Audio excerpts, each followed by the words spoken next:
Welcome to the Bailey's Harbor Range Lights. These lighthouses were originally built in 1869 and currently sit on the property of the Ridges Sanctuary. You can see here right along Ridges Road, we're looking at the lower range light, and roughly 950 feet behind the lower range light we can see the upper range light. These lighthouses were built for one purpose and one purpose only. That was to safely bring ships into Bailey's Harbor. The way that these lighthouses worked is that the upper range light houses a white light that is 17 feet higher than the red light located in the lower range light. And as ships came into Bailey's Harbor, they would navigate and position themselves to position the white light of the upper range light directly on top of the red light. And if the lights were perfectly in line, then the ships knew that they could come into the harbor safely. Today we wanted to take the opportunity to take you on a tour of the upper range light. We know many of you haven't had an opportunity to get into the upper range light, and we wanted to feature that today. We'll be joined by Sandy Miller, one of our incredibly passionate volunteers and one of our board members that has put her heart and soul, along with her husband Ed Miller, into the Bailey's Harbor Range Lights. Keep watching while we tour the range lights and discuss the restoration project they're undergoing. Welcome to the Bailey's Harbor Range Lights. These were built in 1869 and they are on the Historic Register registration. We had 8 lightkeepers here from 1869 till 1923. And each lightkeeper was responsible for operating both of these buildings. So it was quite a bit of work here. And then in 1923, these lights will be automated. So our lightkeepers will be reassigned to other lighthouses. The building is vacant for about 7 years, and then electricity will be run between the two buildings. And once it's more comfortable to live in the house with electricity, the ministers from our Bailey's Harbor Lutheran Church will be using this as a parsonage, and that'll go on till the early 1960s. The house is vacant for a few more years, and then Roy Lukes, our first naturalist here at the Ridges, will be using it as his residence. And it'll evolve into the staff offices here until 2015, when the new Cook Fuller Center is built. And that gives us a chance to start restoration. We are very close to finishing. We hope to be done this winter of 2020. So if you want, we can take a walk inside and take a look at some of the rooms. Okay, so that's the front entrance of the building. We're walking into the keeper's bedroom. We have a lot of information panels on the walls here talking about early Bailey's Harbor. This was a very important shipping port, both for people coming into settle Door County, and they were shipping out a lot of lumber, a lot of fish from the lakes, and also stone, because we're on the escarpment here.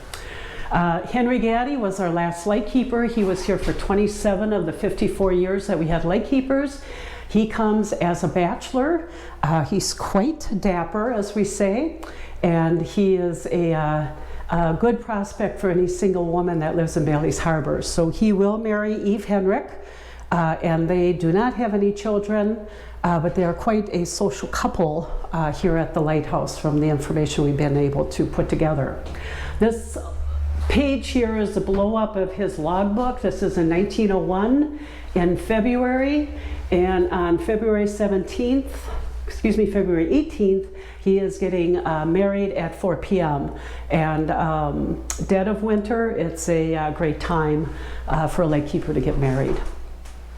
So from the bedroom, we walk into the parlor, and we're using this room to talk about life after the lightkeepers.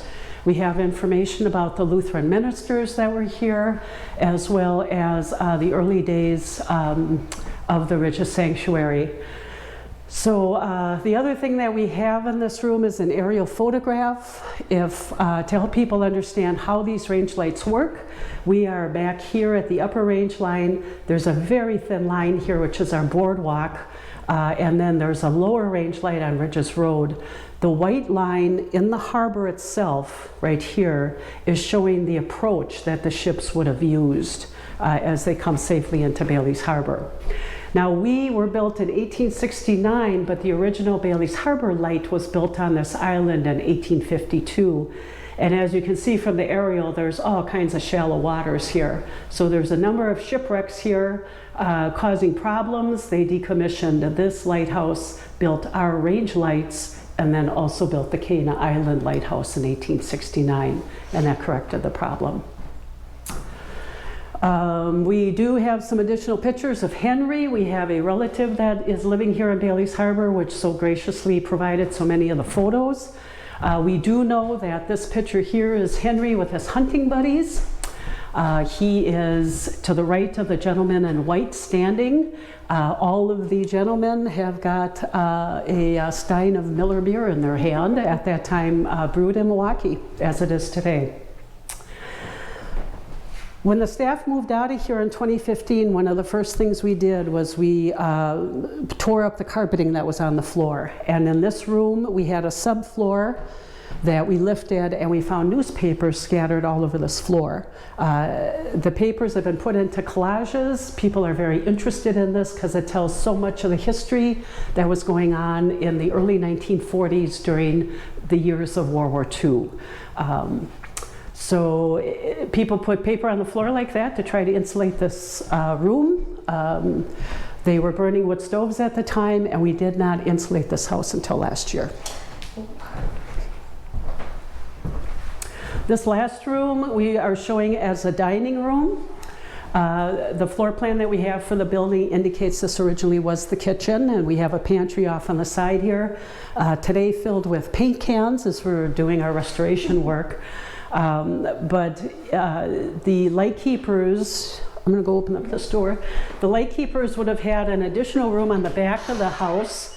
This was originally built to be a woodshed, but the lightkeepers would oftentimes convert this over to the kitchen and then use this space as a dining room. So that's what Henry likely did, and that's how we're showing the house. And this is the first lighthouse built in Bailey's Harbor. That's the old Bailey's light. Some people call it the bird cage because of that unique structure on the top of the tower. Awesome. So as I said, we're going through restoration here. This is the door leading to the basement. We had a cistern under the house that would collect rainwater that would be used for chores such as washing the floor, maybe doing the dishes, washing the clothes. However, before the well went in, lightkeepers would walk all the way down to Lake Michigan to get their drinking water. This room behind the door here, we have torn apart as part of restoration. It was actually the oil room. So again, for 15 years, once we converted over to kerosene as the fuel, the lightkeepers had kerosene stored in this house until we had the oil house built. So it's being restored as a bedroom that was, or excuse me, a bathroom that was put in here by the ministers. So we're gonna walk up some stairs to get up to the second floor bedroom.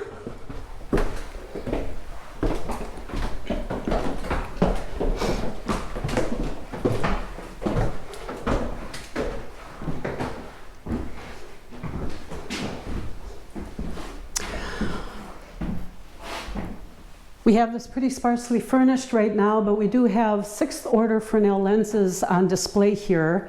These are the smallest Fresnel lenses that are made. They would have been lenses that would have been in the range lights. This was quite the invention by a physicist, a French physicist named Augustin Fresnel. He was charged by the French government to figure out how to improve the amount of light coming off of these lighthouses. So he's going to use a series of lenses and prisms to magnify and bend the light.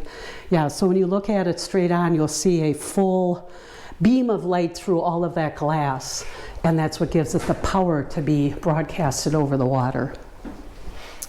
We have a small room off on the side here.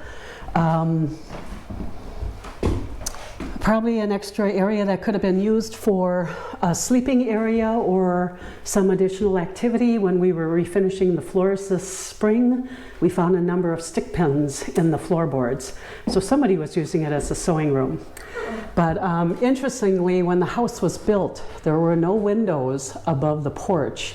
And by 1907, we have the 2 windows. So somebody added those windows, most likely for additional light and ventilation, so it become a livable space.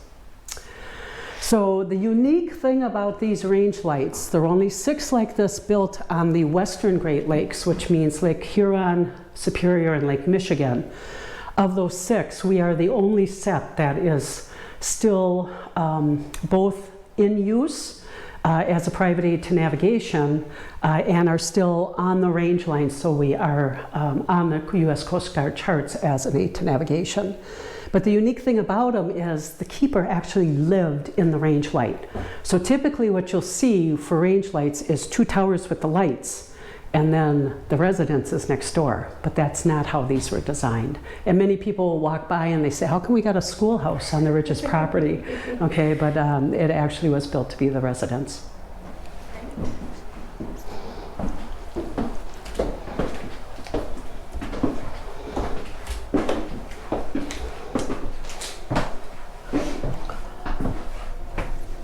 So we just walked up to the lantern room. It's a very small room, but from here you can see Lake Michigan and the lower range light.